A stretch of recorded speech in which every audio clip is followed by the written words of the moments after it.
নিয়োগ বাণিজ্য হচ্ছে, সবই তো আগের মতোই হচ্ছে। তাহলে নতুন কি আসলো এই অভ্যুত্থানের পরে? অভ্যুত্থানের যে আকাঙ্ক্ষা, অভ্যুত্থানের যে আসলে প্রতিশ্রুতিগুলা ছিল সেটা থেকে দূরে সরে গেছে। অধিকারের প্রশ্নগুলো এখানে অ্যাড্রেস হওয়ার কথা, এগুলোতে কিছুই হয় নাই। বৈষম্য ছাত্র আন্দোলনের মুখপাত্র হিসেবে দায়িত্ব নিয়েছিলাম যাতে এই কোশ্চেনগুলোকে আমি অ্যাড্রেস করতে পারি। সাধারণ যে ছাত্র জনতা যারা এই অভ্যুত্থানটা করেছে এবং ওই যে তার যে পলিটিক্যাল এজেন্সি, তার যে একটা ড্রিম ছিল, এটাই অভ্যুত্থান পরবর্তী সময় অ্যাড্রেসড হয়নি। একটা রাজনৈতিক দল তৈরি করা তো আসলে আমাদের অভ্যুত্থানের আকাঙ্ক্ষা ছিল না।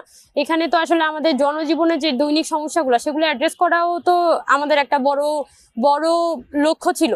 তো আমি যখন অভ্যুত্থান পরবর্তী সময় বৈষম্য ছাত্র আন্দোলনের মুখপাত্র হিসেবে যুক্ত হই, তখন কিন্তু আমার লক্ষ্য ছিল দুইটা।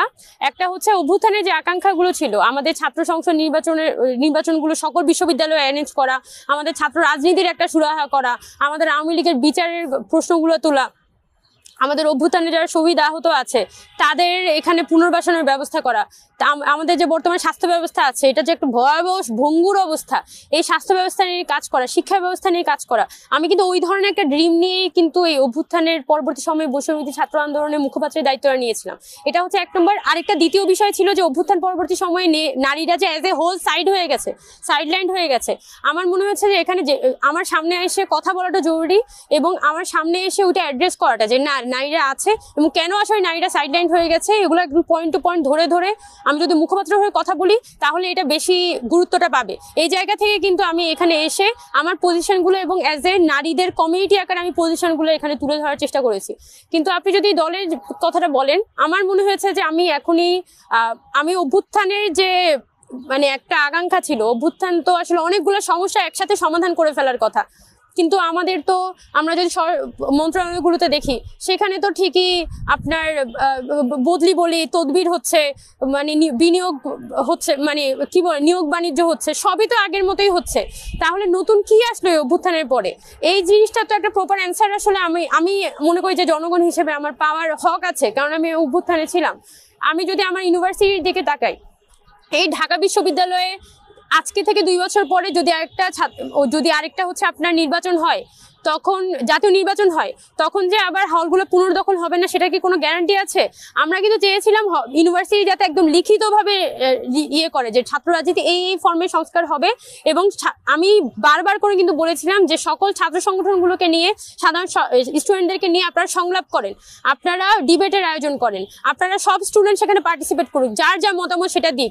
আমাদের যে ছাত্র সংগঠনগুলো আছে তাদেরকে যাতে তারা অ্যাকাউন্টেবল করতে পারে, তাদের সাথে মুখোমুখি দাঁড় করেন স্টুডেন্টদেরকে। এটা কিন্তু প্রশাসনের একটা দায়িত্ব ছিল, প্রশাসনের একটা এখতিয়ার ছিল, এবং আমি কিন্তু চেষ্টা করেছি ব্যক্তিগত জায়গা থেকে এই কোশ্চেনগুলোকে অ্যাড্রেস করার, যে ঢাকা বিশ্ববিদ্যালয়ে ছাত্র রাজনীতি ফরম্যাট হলে এটা কিরকম হবে। ঢাকা বিশ্ববিদ্যালয়ে বা আমাদের ওভারঅল সকল বিশ্ববিদ্যালয়ে কিন্তু ছাত্র সংসদ নির্বাচন একটা ক্যালেন্ডারের মধ্যে চলে আসার কথা। বছরের অমুক দিনে হচ্ছে ছাত্র সংসদ নির্বাচনটা আয়োজন হবে, এবং পুরো ক্যালেন্ডারটা ডাকসু বলি বা জাকসু বলি, সকল ছাত্র সংসদের যে ক্যালেন্ডারটা সেটা ওই একটা ডেটকে ধরে হচ্ছে যে অ্যারাউন্ড রিভলভ করবে। তো এই যে সমস্যাগুলো সমাধান হওয়ার কথা, এখানে যে ছাত্রদের যে অধিকারের প্রশ্নগুলো এখানে অ্যাড্রেস হওয়ার কথা, এগুলোতে কিছুই হয় নাই। আমি তো এই ধরনের কিছু দেখি নাই।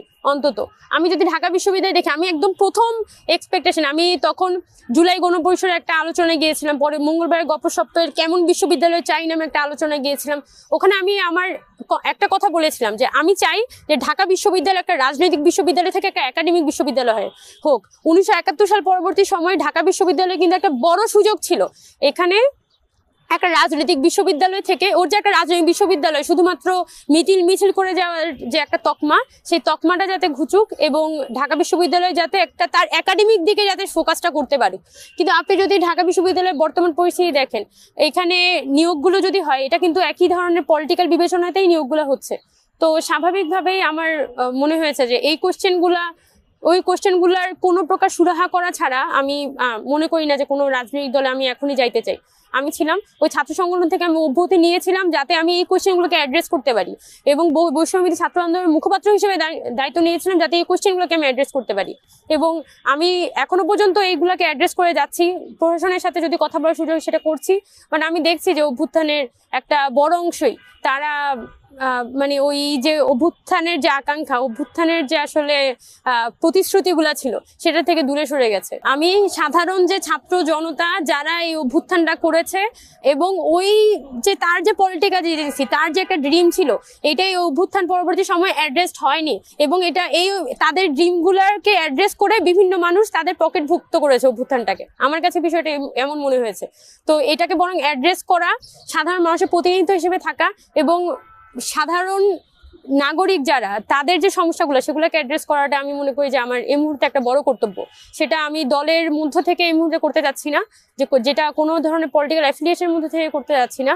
পলিটিক্স দরকার আছে, যারা আমাদের ভাইরা পলিটিক্সে গেছেন, বাংলাদেশে একটা বড় ধরনের নতুন রাজনৈতিক দল আসার প্রয়োজন আছে, এটা সঠিক। কিন্তু অভ্যুত্থানের কি হইলো? অভ্যুত্থানের পরবর্তী রাজনৈতিক আকাঙ্ক্ষাটার কি হইলো? এটা কি শুধুমাত্র হচ্ছে যে রাজনৈতিক দলগুলোর পারস্পরিক সংঘর্ষের মধ্যে দিয়ে অভ্যুত্থান বিলীন হয়ে যাবে?